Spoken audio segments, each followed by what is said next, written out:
देव महाराज की जय। आज के सत्संग के आनंद की जय। आज के सत्संग के आनंद की जय। आज के सत्संग के आनंद की जय। मैं सभी ब्रह्मांड के निवासियों, आज शक्ति निरंकार भगवान निजधाम के परमहंस और सतपुरुष जी आपके समक्ष 10/6/2020 को प्रस्तुत हुआ हूँ और आपके समक्ष आपकी कृपा से आप ही बोलनहार हैं, मैं तो निमित्त बिन हूँ। तो जो कुछ आप बुलाएंगे वो बोलूँगा। तो आज का जो टॉपिक है वह है, क्या आत्मा कैद में है, क्या आत्मा बंधन में है। इसकी खोज करने चलते हैं कि क्या आत्मा बंधन में है तो उसका क्या इलाज है। तो प्यारे सत्संग जी, अभी आपके सामने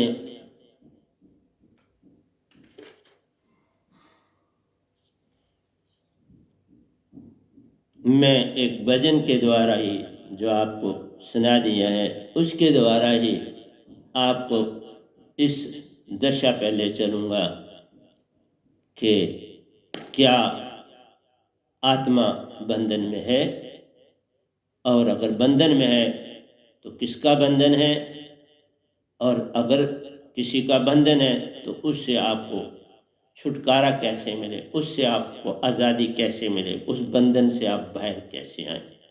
ये संसार के लिए इस समय बड़ा आवश्यक प्रश्न है। मैंने भजन लिखा है, झाड़ू दिया है साथ, श्वास श्वास में साथ है तेरा, रहते हरदम साथ साहिब जी, रहते हरदम साथ। अब बात आती है ये झाड़ू कौन सा, और फिर क्यों झाड़ू? झाड़ू है तो क्यों? हम जानते हैं कि झाड़ू तभी इस्तेमाल किया जाता है कि घर में सुबह झाड़ू देना, झाड़ू से जो कूड़ा करकट है वो निकालना है और उसके बाद पोछा मारना। पोछा अच्छी तरह मारने के बाद फिर आप संतुष्ट हो जाते हो, शाम तक वो चलता है, दूसरे दिन फिर वही क्रिया होती है। और कई बार आंधी तूफान आ जाते हैं तो 2 बार भी शाम को दोबारा करना पड़ जाता है। ऐसा होता है, मैं भी करता।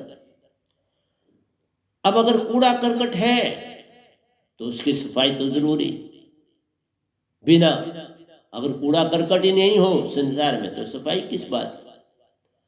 तो बात यहां से आती है कि मेरा झाड़ू क्या कौन सा है। हर सफाई के लिए अपना झाड़ू होता है। जैसे आप जहां बड़ी गंदगी है वहां पानी आप डालते हैं तो वहां जरा बांसी झाड़ू इस्तेमाल करते हैं, और जहां सिर्फ आपने गंदगी उठानी तो आप दूसरा ब्रूम लेते हो, दूसरा झाड़ू लेते हो साफ। तो जैसी सफाई करनी होती है वैसी करते हो। फ्लैश की करनी है तो उसके लिए दूसरा झाड़ू बन प्लास्टिक उसे साफ करते हो।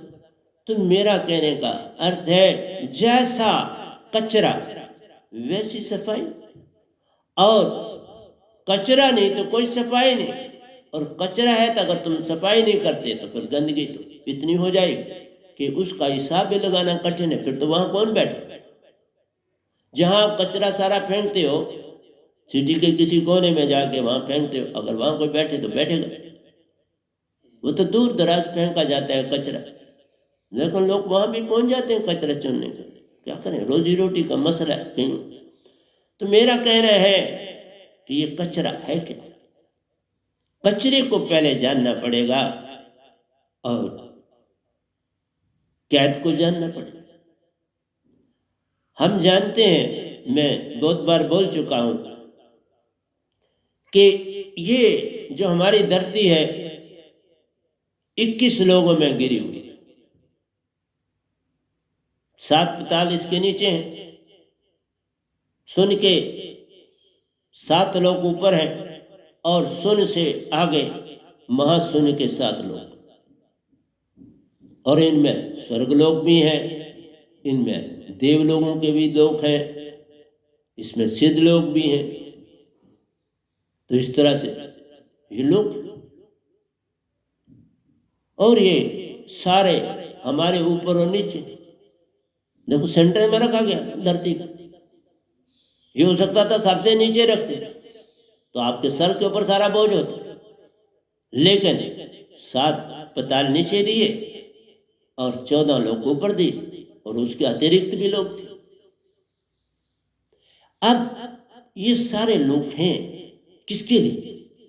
इनका अर्थ क्या है, इनका मीनिंग क्या है, ये तो जानना पड़ेगा ना।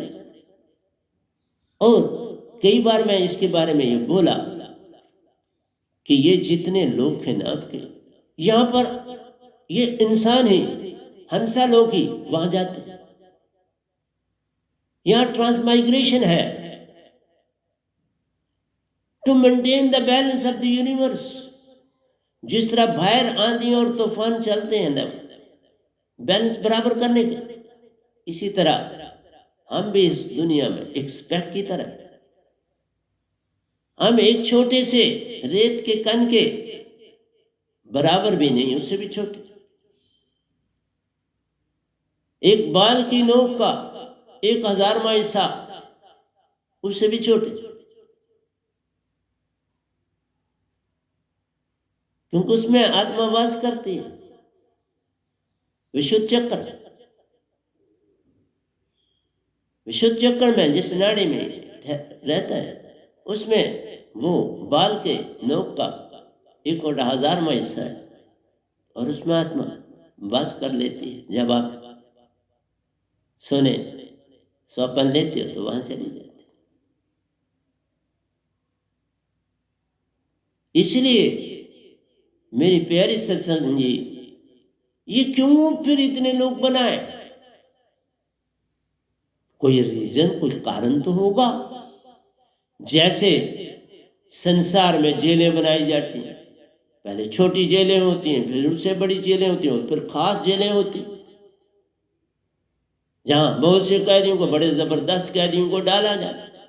और कुछ ऐसे हैं जिनके काम हैं तो उनके लिए और वैसी उनकी सुविधाएं भी हैं।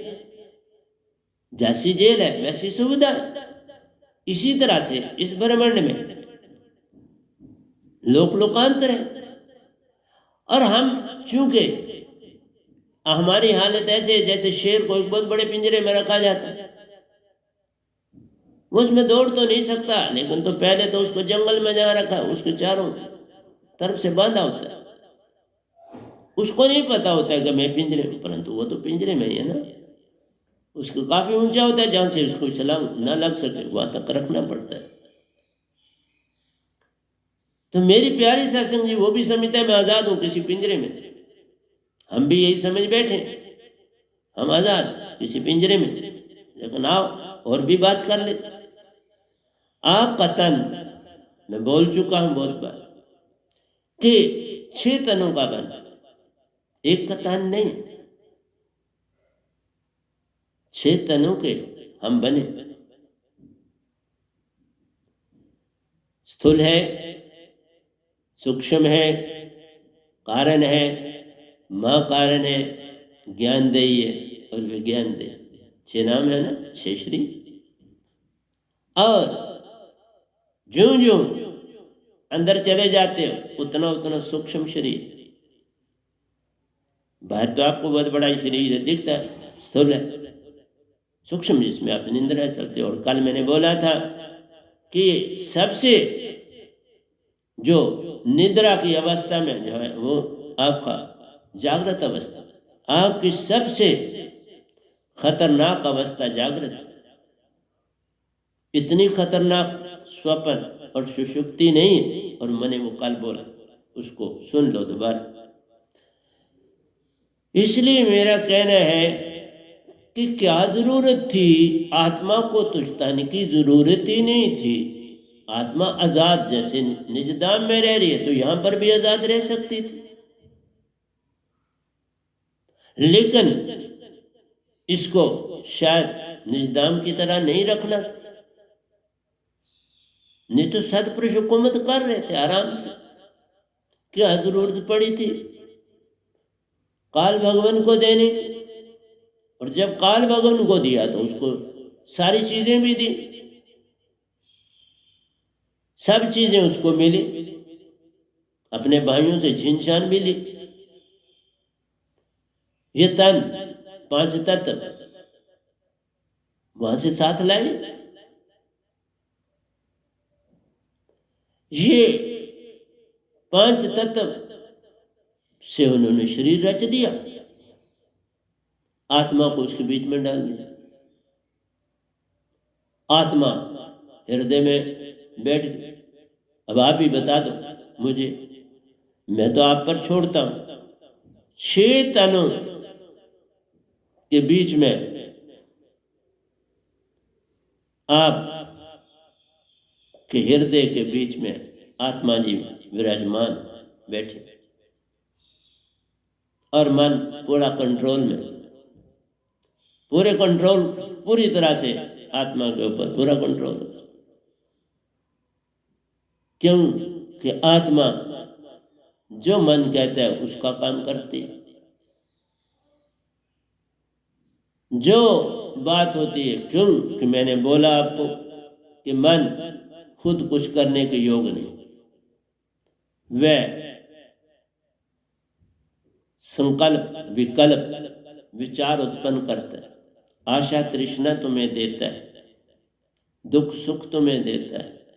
ये सारे भाव उत्पन्न होते हैं तुम्हारे अंदर, और तुम जिसको अपनाते हो वही महसूस करते हो। जिसको तुम पाते हो ना वो तुम्हारे तक छोड़ दिया, तुम क्या लेना चाहते?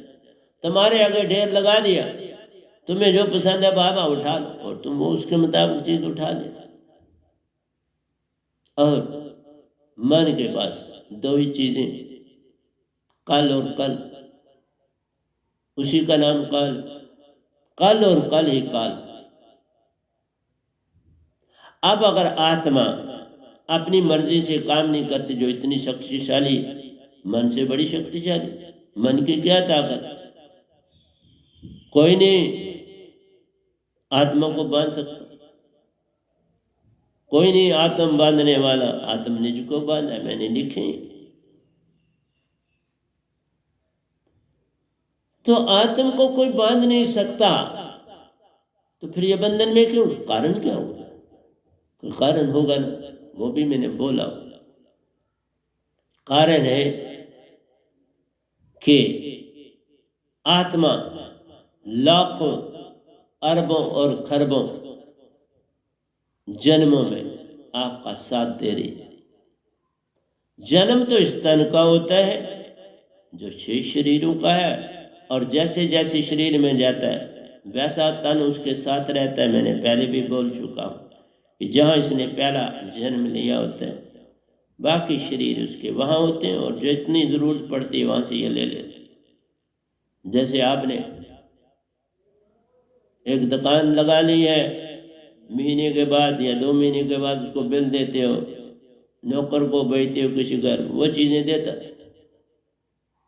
आप ले आते, नौकर ले आते, आप 2 महीने के बाद भी हिसाब चुकता करा देते, वो भी खुश, आप भी खुश। तो बात है कि आत्मा को तुमने आज़ाद करने की, इसके विषय में कभी सोचने की ज़रूरत ही महसूस तुमने की नहीं की। क्योंकि जब 4 योनियों में जाते तो वो संस्कार अपने साथ आते हैं। जब मनुष्य देह में पहुंचते हो तो वो संस्कार तेरे साथ हैं, वो तो कहीं गए नहीं। और उसमें भी आत्मा जो थी अपनी आज़ादी से नहीं, मन हर एक के अंदर, मन लेकिन मनुष्य के अंदर काला तत्व है जो विशेष, मन सब में है। काले तत्व के होने से तुम्हें लिबरेशन मिलती है, इसके छूटने से आज़ादी। तो इन सब बातों से पता चलता है कि आत्मा बिन पग चले सुने बिन काना, कर विधि कर्म करे अति नाना, अन्न रहित सकल रस भोगी, बिन वाणी वक्ता बर योगी। बिन परस्पर्श है, बिन देखे सब देखता है, बिन सुने सब सुनता है, बिन चले सब चलता है। आत्मा बिन पाँव के चलती है, बिन आँख के देखती है, बिन कान के सुनती है, बिन मुख के खाती है। आत्मा हर काम कर लेती है। फिर शरीर की क्या आवश्यकता थी, लेकिन काल भगवान ने दिया। लाभ भी हैं इसके, ऐसा नहीं मैं नहीं कहा, मैं तो बोलता हूँ लाभ भी हैं। जब कोई चीज़ मिलती है उसमें लाभ भी होती हैं, हानि भी होती है, पर तुम पे निर्भर करता है तुम क्या लेना चाहते हो। वो थोड़ा आपके साथ ज़बरदस्ती कर रहा है, ले लो कि ना ले लो, तुम्हारे आगे फैला के रख दी, तुम लो ना लो छोड़ दो। पर तुम अपनी मर्जी से कुछ नहीं कर पाते। जैसे उसने सब चीजें सतपुरुष से लाई ना, तुमको भी एक चीज सतपुरुष की लेनी पड़ेगी जो सतगुरु लाता है। उसने पहले ही साथ लाई, आत्मा के लिए आई। उसने हाँ मैं बड़ी शक्तिशाली हूं, मुझे और क्या चाहिए। पर यहां परेशानी बन गई कि आत्मा को चेतन करने वाला चाहिए। जैसे दूध गर्म करने के लिए आग चाहिए, फिर जो मर्जी कर लो, कच्चे दूध से सब बिगड़ जाता है। दूध को ताप देना ही पड़ता है, तब जाके बाकी क्रियाएं दूध के साथ की जाती है, उसके बिना नहीं होती। और तुम आत्मा को बिना किसी ताप के, बिना किसी चेष्टा के आजाद करना चाहते हो। यही सारी अडंबना मैं सारे संसार में देख रहा हूं।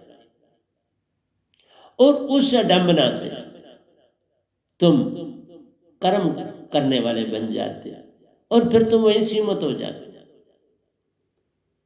बहुत से लोग लिखते हैं, मैं देखता हूं, पर उन विचारों की पहुंच उतनी है तो क्या करें। वो कहते हैं योग कर, ध्यान कर, पर योग और ध्यान से तुम्हारे पास जो शब्द आते हैं वो वेदों के शब्द हैं, और वो निरंकार नहीं लिख दिए, वो तुमको आजाद क्यों करेगा। वो तभी तो उसने स्वर्ग नरक ये सारा कुछ ये सुन मासून लोग बनाए। वो बड़ी जेलें वहां फेंक देता है आपको, जब बड़े वहां बड़े आराम है जेल ही लेकिन आराम, क्योंकि वो भोग भोगने के बाद फिर वापस शरीर में आना पड़ता है। आप समझते हो मैं हर जगह आजाद, लेकिन जो उदाहरण मैं दे रहा हूं उस वक्त आपके सामने रख रहा हूं, देख लो कि क्या आप आजाद। मैंने कहा दूध भी उसको ताप दिए बिना आप कोई और चीज उसकी नहीं बना सकते, गर्म करना ही पड़ेगा, उसके बैक्टीरिया को मारना ही पड़ेगा, तो फिर वो काम होगा। इसी तरह तुम्हारी आत्मा है तुम्हारे अंदर, सबके अंदर, मेरे सब बराबर। आत्मा सब में एक छोटे से छोटे माइक्रोब में भी उतनी है जितनी मेरे में और आप में। आत्मा है ही बड़ी छोटी सी, सब में एक बराबर, कोई कम और ज्यादा नहीं। यहां कोई मतभेद सतपुरुष ने नहीं किया हमको बनाने में। मत हो भेद हो गया सृष्टि पे आने पर। आप देख लो आपके तनों में अंतर है। जैसे जैसे वातावरण में आपको डाला गया वैसा वैसा तन बना, जैसे जैसे उस वातावरण में शरीर मिले वैसे नए नक्श बने। चाइना में जाओ अपने नए नक्श, जापान में जाओ अपने नए नक्श, अमेरिका में जाओ अपने, हर कंट्री का वातावरण अपना है और उस वातावरण के मुताबिक आपका रूप रंग है। कभी इन चीजों की तरफ ध्यान देना चाहिए। जहां बड़ी गर्मी पड़ती है वह रंग काला है, जहां सर्दी पड़ती है वहां रंग श्वेत है।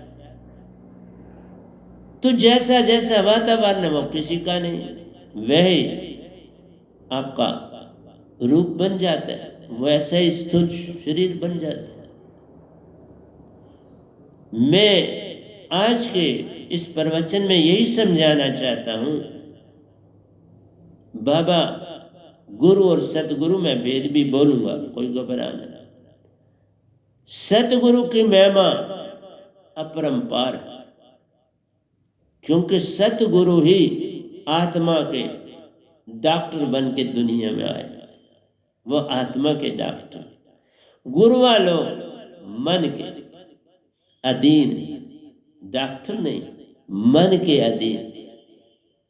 वो मन के लोक लोकांतरों में आपको बेच सकते हैं। मैंने थोड़ा कहा नहीं बेच, मैंने तो तभी सारी मुद्राएं बताई, चाचरी, बूचरी, अगोचरी, उनमनी, खेचरी, सारी बताई। आपको सारी मुद्राएं बताएं, चक्कर आपको बताए कि बाबा ये चक्कर है। इन शब्दों से आपको स्वांग शब्द बोला, अलख निरंजन बोला, ओंकार शब्द बोला, सत शब्द कहा, रंकार शब्द कहा, ओम शब्द कहा। आपको सारे शब्दों का मैंने व्याख्यान किया, सब चीजें समझाई। तो बाबा ये शब्द तभी तो है क्योंकि आपको उन लोगों में जाने के लिए रास्ता खोल दिया गया। शरीर में जहां पर भी भक्ति करोगे, आज्ञा चक्कर तक करोगे, 10वें द्वार तक चक्कर करोगे, 7वें चक्कर तक करोगे, तो काल के दायरे में ही रहना। आप इससे बाहर नहीं निकल सकते। इससे बाहर पराभक्ति, सत्य भक्ति, भृंगामता से बाहर निकल सकते। पराभक्ति में लेके आया हूं, यही सहज भक्ति है, यही भृंगामत है। इसके द्वारा तुम अष्टम चक्कर में शास्त्र से 1.25 हाथ ऊपर चले जाओ। सूरत कमल, कल मैंने इसके ऊपर प्रवचन किया। सूरत कमल सतगुरु का वासा। सतगुरु जिसको सतपुरुष बनाते हैं उसको वो लोक दे देते हैं। सूरत कमल उसका लोक होता है। उस लोक में वो छोटा सा नहीं है, तुम्हें 1.25 हाथ दिखता है, ये 1.25 हाथ तो तुम जाते हो, लेकिन लाखों अरबों और खरबों मील दूर है। लेकिन तुम सुरती से बस इतना ही चलना पड़ता है, तुम्हें इतना ही दिखता है, इतनी स्पीड से तुम वहां पहुंच जाते, तुम्हें पता भी नहीं चलता और वहां पहुंच जाते। इसी तरह मैंने लोक लोकांतरों की यात्रा के समय निश्चित हुआ कितने बजे मैं निकला, कितने बजे ध्यान में बैठा, क्योंकि मेरे को ध्यान में लगने से तब मैं बड़ी जल्दी चला जाता था, क्योंकि मैं संसार से मेल मिलाप नहीं रखता हूँ, शुरू से नहीं रखता, बिल्कुल नहीं। और मैं यही कहता हूँ कि अगर आपने इस कैद से आज़ाद होना है तो एकांतपन अपनाना पड़ेगा। इवन ये मोबाइलों आदि इन चीज़ों से भी आपको पीछे हटना पड़ेगा, टीवियों से पीछे हटना पड़ेगा। मैं ये नहीं कहता बिल्कुल हट जाओ, लेकिन मैक्सिमम समय हटना ही पड़ेगा अगर आपने सहज होना है, प्रेम होना है, आनंदमयी होना है। अगर कंप्लीट सत्य होना है तो फिर तो कुछ सेक्रीफाइस तो करना पड़ता है ना, क्योंकि जिससे आप बात करो कि उसके भाव आपको कहीं से कहीं ले जाएंगे और छूटेगा नहीं साथ। वो तो चला जाएगा आपसे, नजरों से वो चला जाएगा, लेकिन अंदर से वो नहीं जाएगा। इसीलिए तो कहते हैं सतगुरु का संग कर, वो नजरों से ना जाए तो लाभ ही लाभ।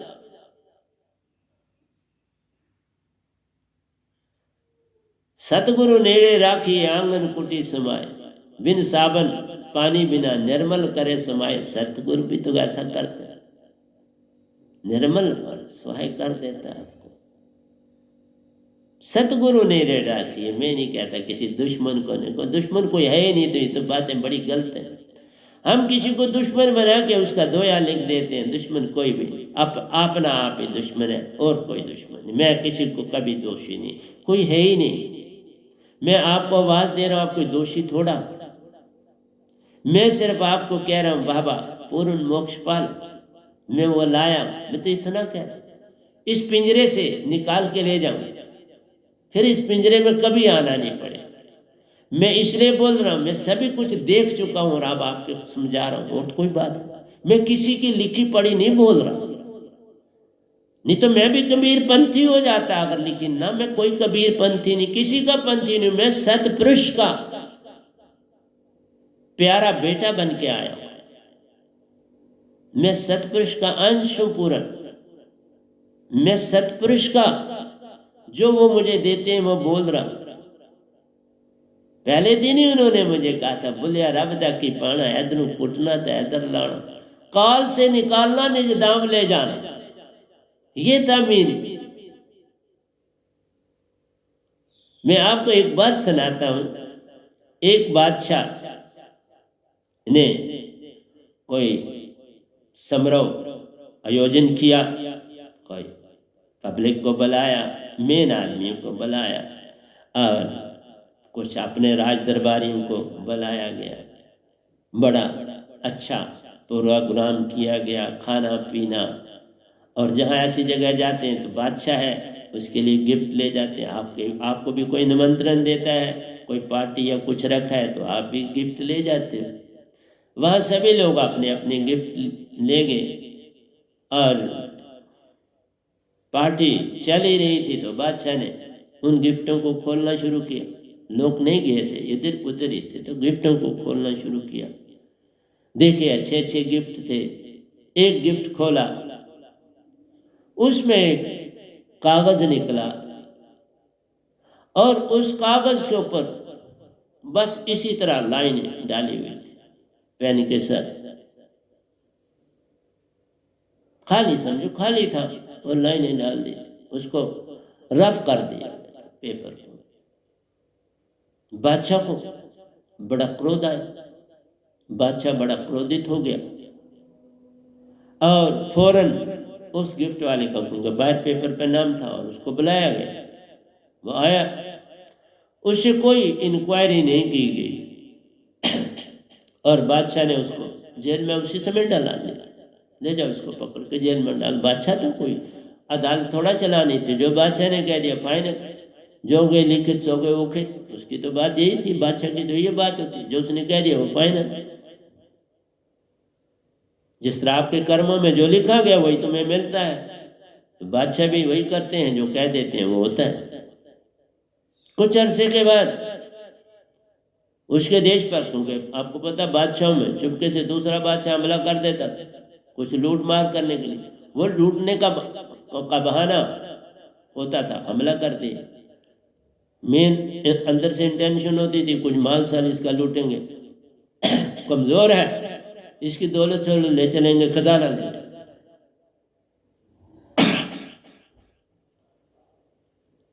यही हुआ, बादशाह ने किया तो ये तैयार नहीं थे, आनन फानन हमला हुआ, ये कैद हो गया और उन्होंने अपनी कैद में डाल दिया। उस कैद में जब उसको डाला गया, उसने एक दिन अपनी जेब देखी। उस जेब में देखता है कि वैसा ही कोरा कागज और उसके ऊपर उसी तरह स्क्रैप्स किए हुए पेन से लाइनें डाली मिला। अब उसको हैरानगी हुई, मुझे कोई मिला नहीं, कुछ हुआ नहीं, ये पेपर मेरे जेब में वैसा ही पेपर आ गया। उसने कहा ये राज की बात है।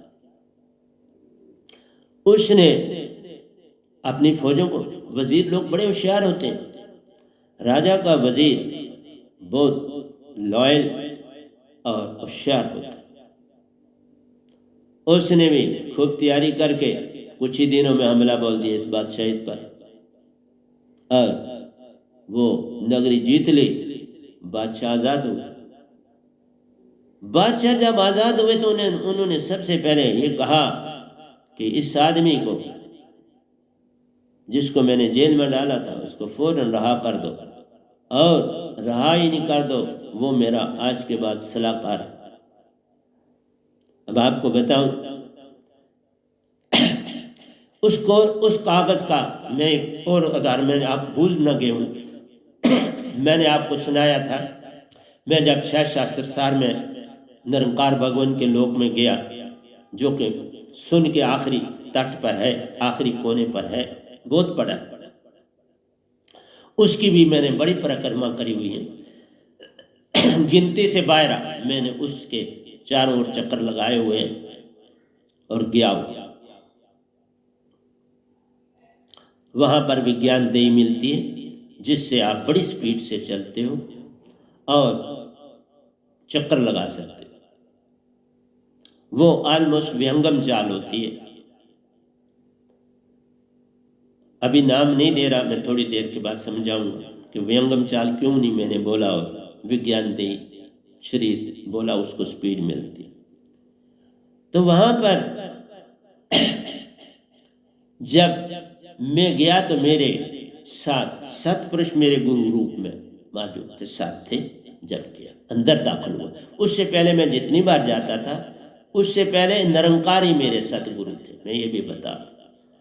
तो मैं जितनी बार जाता था बाहर से चक्कर काट के वी शेप दरवाजा बाहर से देखता था, वापस आ जाता था, अंदर नहीं मैं दाखिल हो पाया। कोई हुक्म ही नहीं हुआ तो दाखिल कैसे होना? वहां हर चीज, हर जगह जब जाते हो तो हुक्म हो तो अंदर दाखिल हो। गोलोक में भी गया था तो पहली बार दाखिल नहीं हुआ था, उसकी भी मैंने कहानी सुनाई हुई, अगर मेरे पहले प्रवचन देखोगे तो वो मिल जाए। गौ की आपने जरूर सेवा की हुई होनी चाहिए अच्छी तरह से, उसके बाद गोलोक में दाखिल हो सकते, ऐसे नहीं आप हो सकते, ये प्रथा है।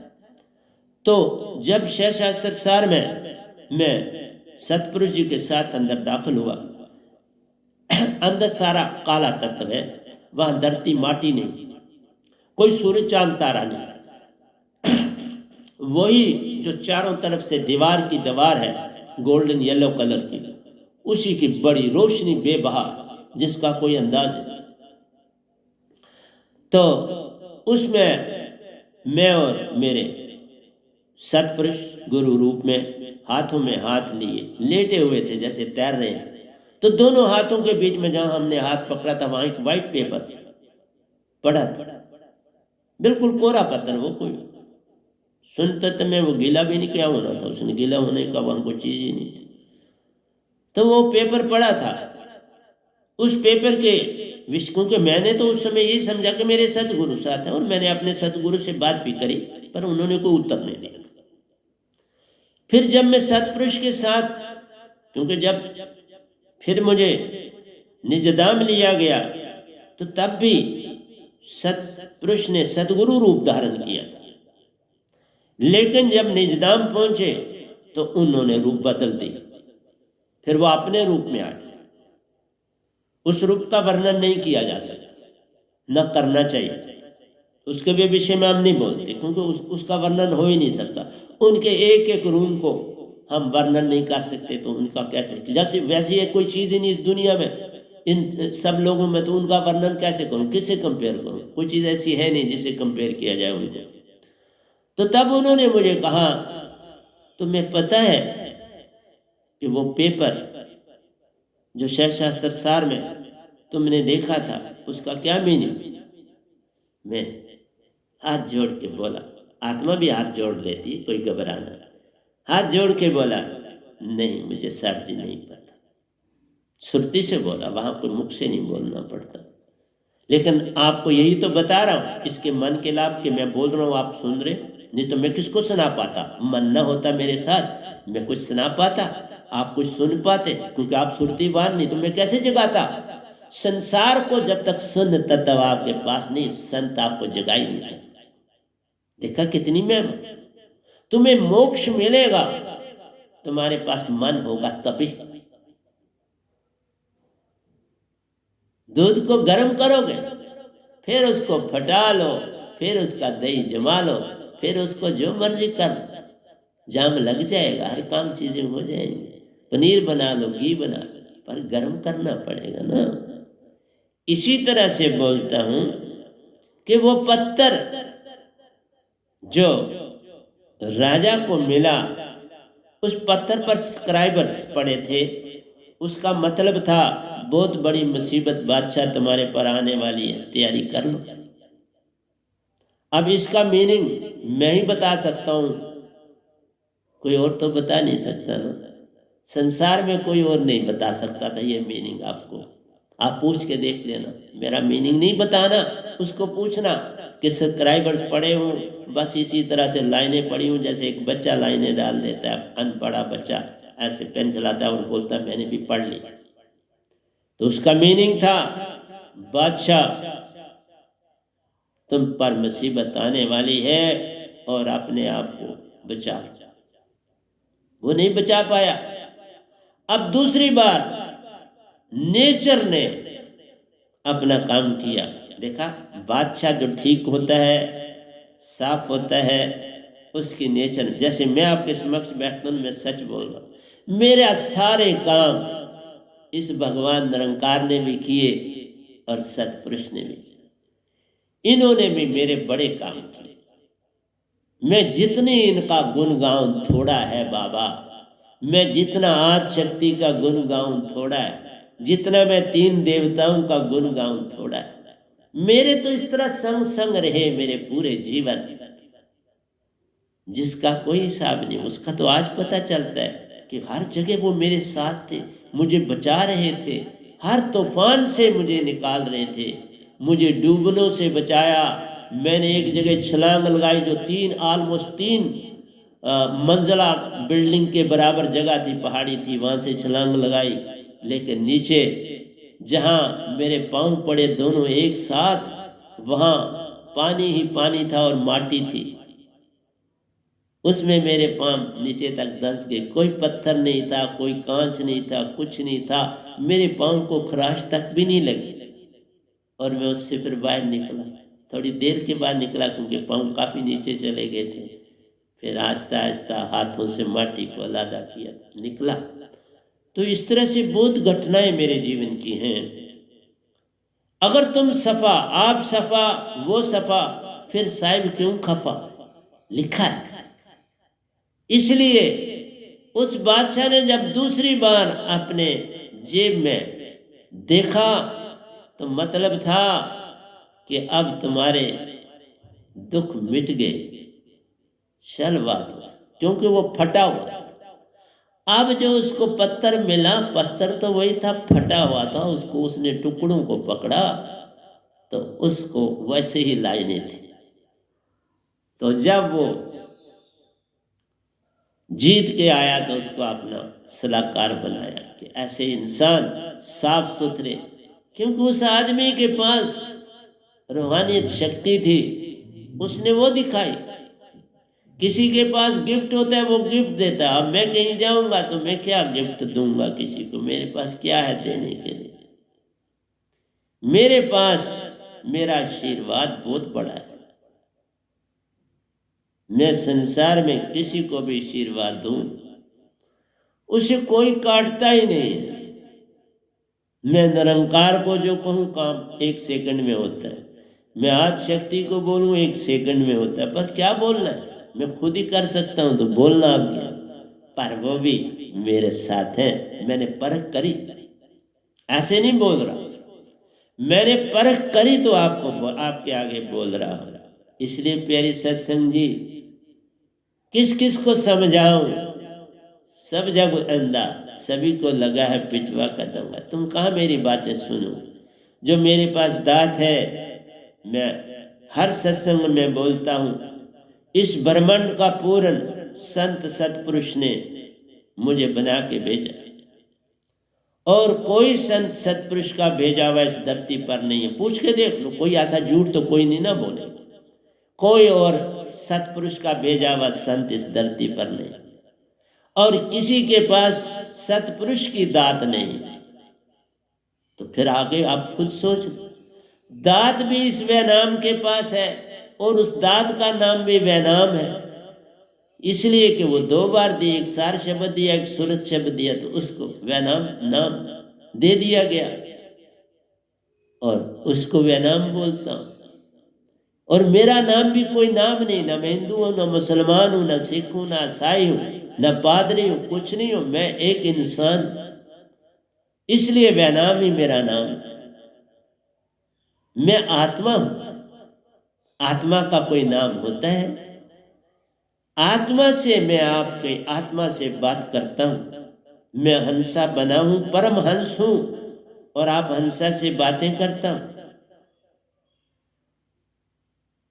इसलिए प्यारे सत्संग जी, एक एक चीज समझाने की चेष्टा करता हूं। हाँ, अगर हम भक्ति नहीं करते, सिर्फ मांगों के लिए हम तीर्थ स्थानों पर मंदिर मस्जिद और गुरुद्वारों में जाते हैं, या सर ऊपर उठा के आंखें उठा के दुआ करते और फिर फट मांगते, बस खत्म हो गया,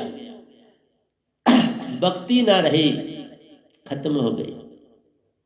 मांग आई, सब झगड़ा जो था तुम्हारे अंदर वैसे का वैसा रहा, कुछ ना बदल। तुम अकड़ के उसी तरह के उसी तरह रहे, तुम्हारे अंदर कोई तब्दीली नहीं आई। ये तो सर झुकाना एक बहाना है, क्योंकि कौन देख रहा है, किसके आगे तुम झुके? तुमने देखा उनको? जब तक न देखो आंख की नैनी, तब तक न मानो गुरु की कहनी। फट जल के आना शुरू हो जाएंगी जब तुम्हें दीक्षा मिले। सिर्फ अब सुरती में शब्द को डाल के उसका संग करना। जैसे मणि भुजंग, सांप का जैसे जो मणि से लगाव है, वो मणि को एक पल के लिए भी अपने से अलग नहीं होने देता। तुम इस शब्द को एक पल भी अपने से अलग न होने दो। अपने अंदर अपनी सुरती में इसको गोल डालो, फिर देखना जल के मिलती हैं कि नहीं मिलती। फिर देखना मालिक तुम्हारे साथ ऐसे चलते हैं जैसे दास हैं। साहिब संतन के दासा लिखा है, साहिब पल पल आते हैं और जाते हैं। आज सुबह भी मुझे मिल चुके, अब वो आते हैं, दृष्टांत देते हैं, मैं आंख बंद करके उनको प्रणाम करता हूं, बस चले जाते। बस इसीलिए आते हैं कि तू हिम्मत ना हारना, मैं तेरे साथ हूं। क्योंकि मैं अंदर से यही कहता हूं कि संसार दो तनों में रहता है, ये कैसे मुझे पहचाने? ये 6 तनों की तरफ जाता ही नहीं, ये कैसे मुझे पहचाने? इसको अपनी इच्छाओं की पूर्ति ही नहीं हो रही, ये कैसे मुझे माने? ये तो पल पल मांग रहा है, पल पल मांगे ही मांगे हैं, ये कैसे मुझे मेरे साथ चल पाएगा? तुम ना मांगो तो सच कहता हूं, इतना देता है तुम संभाल भी नहीं पाओ। मैंने सब कुछ प्रत्यक्ष देखा है। जब मेरे को जरूरत पड़ी, मैंने नौकरी छोड़ी, प्री मैच्योर छोड़ दी, नहीं गुजर चलता था, नहीं पढ़ा पा रहा था, नहीं खर्चा चला पा रहा था। एक समय तो ऐसी नौबत आई कि मुझे किसी के घर 100-200 रुपया मांगने जाना पड़ा, लेकिन मुझे ना मिला। उसके अलावा मुझे कुछ बातें भी सुननी पड़ी। मैं खाली आया, मैंने कहा तेरी मर्जी मालिक।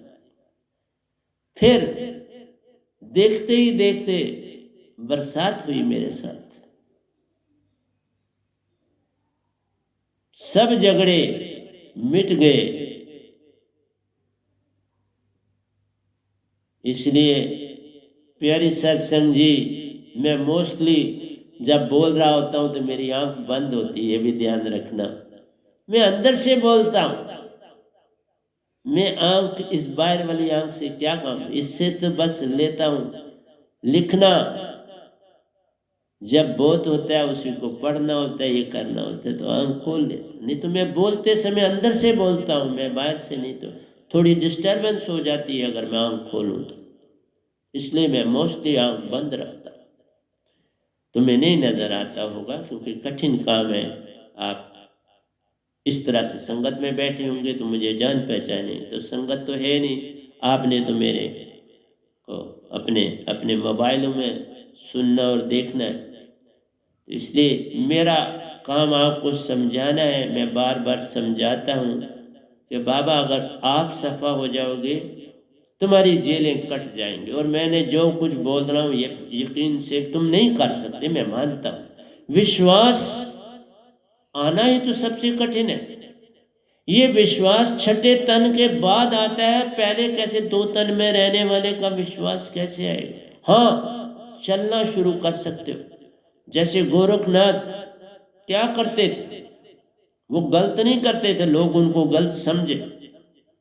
जो उनके साथ उनके पास दीक्षा मांगने आता था वो दीक्षा नहीं देते थे, कहते थे चल मेरे साथ रहो। उसको साथ जहां जहां जाते थे घुमाते थे, खिलाते थे, सब वस्त्र देते थे, सब कुछ देते थे, क्योंकि लोग उनकी बड़ी सेवा करते थे। और गोरखनाथ जी को आज भी बहुत माना जाता है, तब भी माना जाता था। तो वो आहिस्ता आहिस्ता उसके अंदर विश्वास जगता था।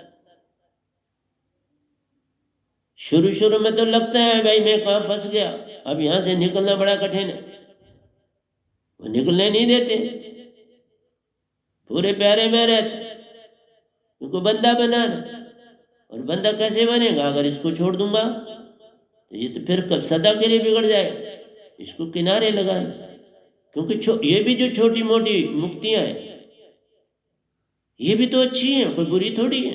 तुम ऐश करते हो, आराम करते हो, मजे से खाते हो, न पकाना है न कमाना है, कुछ नहीं करना और खाना है। जो हुक्म करते हो फट मिल जाता है। वहां पकाना सिखाना किसी को नहीं पड़ता। ये सच्ची बात है, मैं कब कहता हूं ये झूठ? इतना निजाम है इस काल भगवान का, बड़ा सुंदर इंतजाम किया, बड़ा वेल सेट है 21 लोग। लेकिन संत आता है आओ चले तुम हंसा निज धाम से आए। मन मिला है काल भगवान से, आत्मा तुम्हें निज धाम से। इस जगह कोई जगह बताओ ना, कोई समुंदर बताओ, कोई चीज बताओ जहां आत्मा का स्थान हो, बताओ ना। शून्य जहां हो जाएगा वहां आत्मा कहां है? सब जगह शून्य ही शून्य हो जाता है। रात को देख, शून्य में आत्मा नहीं, निज धाम तो चमक रहा है ऐसे जिसका अंदाज है। न सूरज है, न चांद है, न तारे हैं, न धरती है, न आकाश है, न बादल है। बिन बादल कहां बिजली चमके, बिन सूरज उजियारा है। ऐसा देश हमारा। प्यारे सत्संग जी, उस देश का मैं वासी हूं, उस देश के आप भी वासी। मैं तुम्हें लेने आया, मैं तो मर चुका हूं कई बार बाबा, सच्ची में मर चुका, और फिर मुझे वापस भेजा जाता है। निज धाम जाना ही मृत्यु होती है पूर्ण, कोई वापस नहीं आया। कबीर साहब गए तो क्या वापस आए? इस धरती पर 125 साल काटे तो कोई वापस आए? रविदास जी 150 साल काट के गई तो कोई वापस आई? मीरा जी गई तो वापस आई? बाबा नानक गए तो वापस आए? ये गधा भाई वापस आया। ये महिमा है सतपुरुष की, ये कृपा है सतपुरुष की इस गधे भाई पर। इस वैना पर के वापस आता है हर बार। गिनती 12 गया और गिनती 12 इसी शरीर में वापस आया, सिर्फ इस शरीर में आया। इसलिए मैंने किसी से कोई रिश्ता नाता नहीं रखा, क्योंकि मैं तो मरा हुआ हूं भाई। सिर्फ इसी शरीर में मुझे भेजा जाता है, ये अंतर, और कोई अंतर नहीं। किसी और शरीर में भेज सकते थे इसको, ये लोग जला देते और क्या कर देते, जला देते, दफना देते, कुछ करो। अब संत को जो मर्जी करो तुम, उसको कुछ भी कर लो, वो सब पानी में फेंक दो तो भी ठीक है, दरिया में किसी दरख्त पर लटका दो तो भी ठीक है। कोई भी मतभेद नहीं है मुझे मेरी बॉडी के साथ क्या किया। आज भी यही है, जो मर्जी आपकी अंदर से आएगी वो कर दे। किसी दरिया में बहा दे,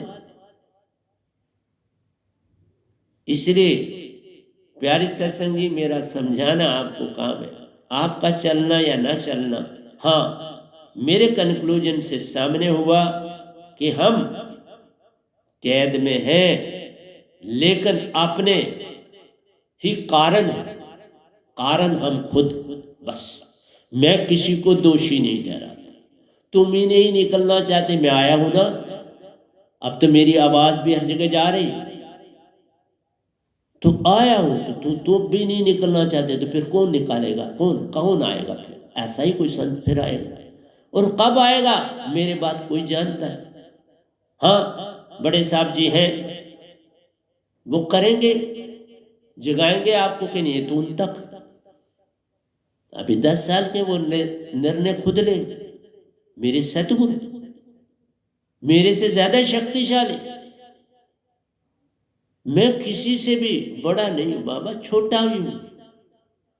मैं किसी से नहीं बड़ा, आपसे भी नहीं बड़ा, सिर्फ दात है मेरे पास बड़ी, मैं नहीं बड़ा, मैं छोटा ही। आपके लिए जो दात लाया हूं ना, अब एक आदमी उसके पास हीरे हो 100, तो वो थोड़ा बड़ा है, वो हीरे बड़े हैं ना, वो तो वैसा ही है। बता, उसको हीरे किसी से मिल गए, किसी जगह से मिल गए, वही मुझे सतपुरुष से मिल गए, ये 2 हीरे, सार शब्द और सूरत शब्द, महा हीरे मिले, तो तुम्हें देने के लिए मिले, मैं दोनों देता, मैं एक पास भी एक भी नहीं रखता। हाँ, जो मेरे अपने सतगुरु जो वो किसी को नहीं देता, वो मेरे पास अमान है। मैं सतगुरु सतपुरुष का देता हूं, क्योंकि उसके लिए मुझे हुक्म है। मैं तो इतना ताबेदार चलता हूं संसार, मैं इतनी श्रद्धा से चलता हूं, मैं फूक भी नहीं लगने देता जो मेरे सतगुरु का मेरे पास शब्द है। पर मैं उसका भी बीच में सिमरन करता हूं, ऐसा नहीं कि मैं वो नहीं करता हूं। इसलिए आपसे बोला कि बाबा, तुम्हारे ही कारण कोई नहीं आत्म बांधने वाला, आत्म निज को बांधा है। तो यही सवाल खत्म हो गया ना। तुम निरंकार को, भगवान को, किसी को दोषी नहीं ठहरा। वो तो सहायक है, वो कहते हैं तो सतगुरु को हो जा, निकलना, क्यों नहीं निकल? अब कुएं में रस्सी डाली है, बाल्टी भी डाली है, और बंदा नीचे गिरा, हम उसे बोलते हैं बाबा तू बाल्टी को पकड़ के आ जा, रस्से को ही पकड़ के आ जा, बाल्टी खोल दे नहीं मेरे बाल्टी से, तो तू रस्से को पकड़ के तो आ जा। कोई बच्चा होता, हम कहते हैं बाल्टी में बैठ जा, क्योंकि आजकल हर कुएं के साथ वो सीढ़ियां बनी होती है, तो हर आदमी उस सीढ़ी को नहीं पकड़ के ऊपर चढ़ सकता, बड़ा अच्छा हिम्मत वाला, दूसरे को तो मुश्किल हो जाएगी। इसलिए बोला, मैं लाया हूं ना रस्सा, पकड़ो इस रस्से को। कुएं को दोषी क्यों ठहराते हो? अब रस्सा आ गया, कुएं का कोई दोष नहीं रहा ना। इसलिए कोई किसी का दोष नहीं, न किसी देवी देवता का, न कुछ का। और मैंने अभी जो आपको कहानी सुनाई, देखा नेचर भी बहुत बड़ा। अगर तुम साफ हो तो देखो उस बादशाह, दोनों चीजें बताएं। एक बार कहा साफ सुथरा कागज पे लाइन डाल के बताया तबाही आने वाली, और दूसरी बार उसको फाड़ फूड़ के वही लाइनों वाला पेपर पे डाल दिया उसकी जेब में। अब किसने डाला? इस मेरे मालिक ने डाला। मेरे साथ भी बड़ी घटनाएं हुई हैं, कभी एक एक करके सुनाता जाऊंगा। ये सब सच। वो कुछ भी कर सकता है, ये मालिक भी सब कुछ कर सकता है, मोक्ष पूर्ण नहीं दे सकता। बस ये इसके पास नहीं तो क्या करे? अगर प्राइम मिनिस्टर के पास जाओगे तो वो सब काम कर पाए, होम मिनिस्टर के पास जाओगे तो लिमिटेड है, हेल्थ मिनिस्टर के पास जाओगे तो लिमिटेड है, उसके सेक्रेटरी के पास जाओगे तो लिमिटेड। तो जितनी किसी की पावर है उतना ही काम करेगा ना। मैं आया हूं पूर्ण मोक्ष देने के लिए, आओ पकड़ लो मेरे को, मैं पार कर दूंगा। मैं बोल रहा हूं, सच बोल रहा हूं, झूठ क्यों बोलूंगा? इसलिए प्यारी सत्संग जी, मैं यही समाप्त करूंगा आपके समक्ष। तो आज का टॉपिक मैंने आपको पूरी तरह बताया कि नहीं, आप अपने ही कारण कैद में, किसी ने आपको नहीं बांधा, नहीं कोई आत्म बांधने वाला, आत्म निज को बांधा है। यही कह के मैं आपसे अलविदा रहूँगा। तो प्यारे सत्संग जी, प्यार से कहिए सतगुरु सतनाम सत साहिब जी, सतगुरु सतनाम सत साहिब जी, सतगुरु सतनाम। बोल सतगुरुदेव महाराज की जय, सतगुरुदेव महाराज की जय, सतगुरुदेव महाराज की जय। आज के सत्संग के आनंद की जय, आज के सत्संग के आनंद की जय, आज के सत्संग के आनंद